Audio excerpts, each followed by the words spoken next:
Our spiritual journey is an investment, right? Because it's not easy, right? And when we decide to walk with Jesus in our lives, we are always trying to get better and better, to learn from him.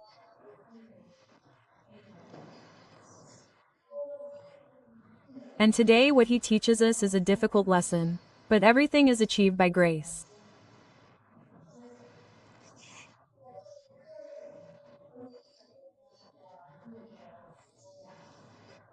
This subject is it's so spectacular. The little word he's going to teach us, which is in the gospel that you just heard, which is in Luke, chapter 10, starting in verse 38, when Jesus arrived at the house of Martha, Mary, and Lazarus.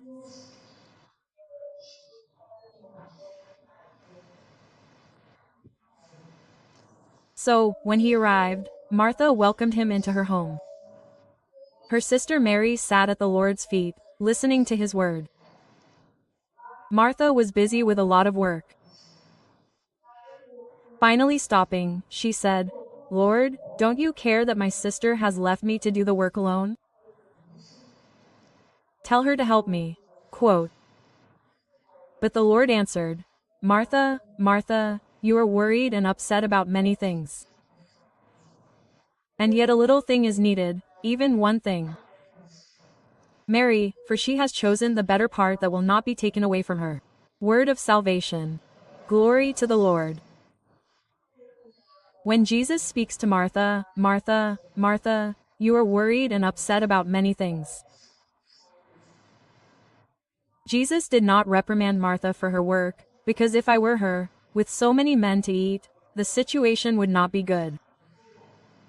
What does Jesus reprimand in Martha? Which is the risk that we run of being captured in the same way? Well, one thing that Martha does and that we do. Martha was inwardly dissipated, and because of her inner dissipation, she was irritated by Mary's situation at his feet. So, what does Jesus want? To teach us what is the magic little word from this gospel that we need to learn. Because I say that I will spend my life learning to live the little word that Jesus wants to teach. The priest may have said it, but the word is to learn silence.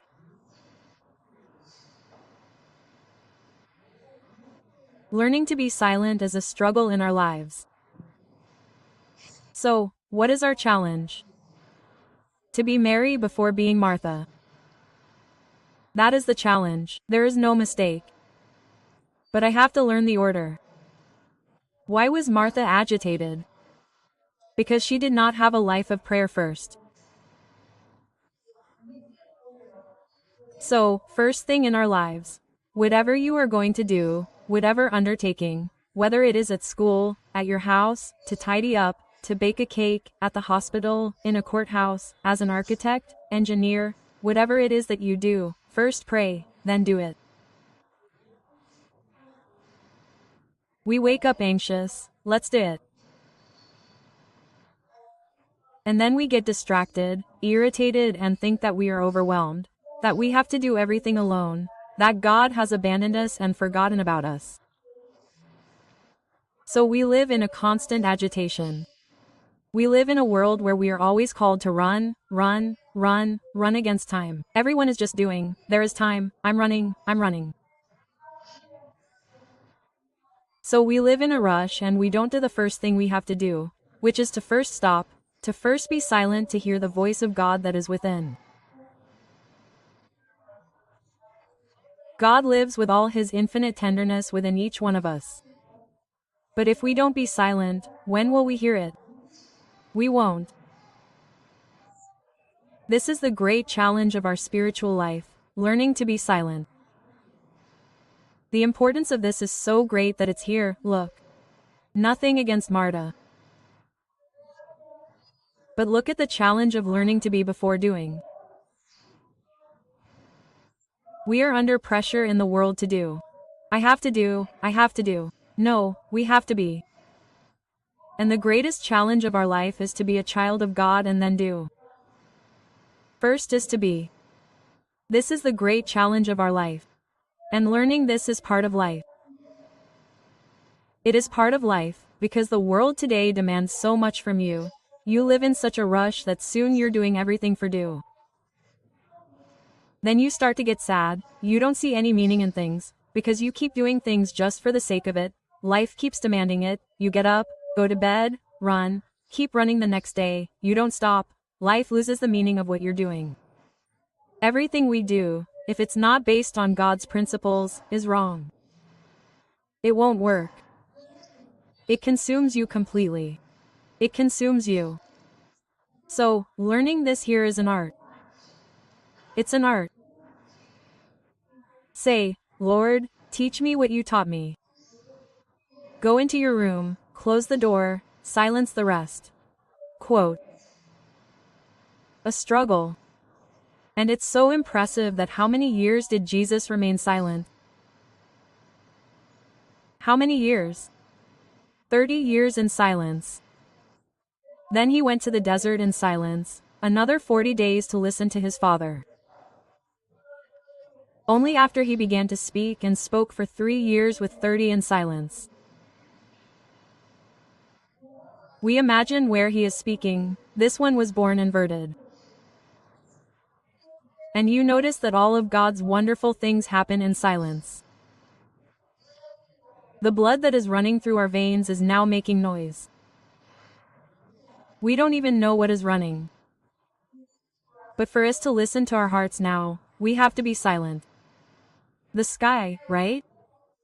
You see the sun, the moon, the clouds, everything moves, makes noise, the grass grows, the tree bears fruit, the flower, they make noise.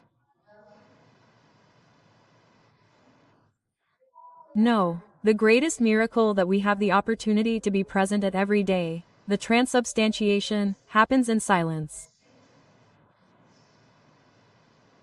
And it's so interesting how noisy we are, right? And we need to train the silence of our eyes, our ears, our lips, and our hearts. It's not easy in a world where only there are images. In a world contaminated with so many images all the time, it's a dictatorship. We can't close our eyes. Oh, pray. Sometimes you need to be able to contemplate how difficult it is, but it's still possible. The dictatorship of the ear, because the noise is deafening. A wonderful song, like a song, for example, that I love, a Gregorian chant, how do you listen to it? In silence, because you contemplate, you're even elevated, right? Music makes you pray. There are times when you get to heaven, hit the sky and come back. Vulgar music, it's played with a lot of noise, it's a lot of confusion. This leaves people agitated, drugged, disoriented, and empty. Human beings can't stay silent. Want to see someone disoriented today? Make them sit down without a cell phone, alone. They break the chair, break the place, they can't handle it. They go crazy. Because they can't handle it, they need the noise like they need a drug. It's like a dose of morphine, like something to completely take you out of your mind. Air, because silence confronts you with your inner life. Noise doesn't, you can't stand silence because it reveals your emptiness, your inner emptiness. So it doesn't allow you to confront. So, there are people who can't stand silence. They turn on everything that exists inside the house, everything. But we need to learn to be silent, to see ourselves before God, to see our life. So, the ear, learn to silence the ear, learn one day we will get to that, to be in such deep silence that it can be breaking everything around you. It doesn't make the slightest difference, because you continue not listening because you are so absorbed. Oh, but aground. St. James says that whoever learns to control the tongue controls his life. It's an art. Learn to guard your mouth, but sometimes not, son. I got there in the most holy place. Look, I filled my eyes, my ears, I closed my mouth. It's silent, yes or no? Of course not. And the amount of passion that will be released in that moment, and the so many feelings. You can get irritated, nervous, wanting to fight with someone. You'll make speeches to someone that you'll never make later.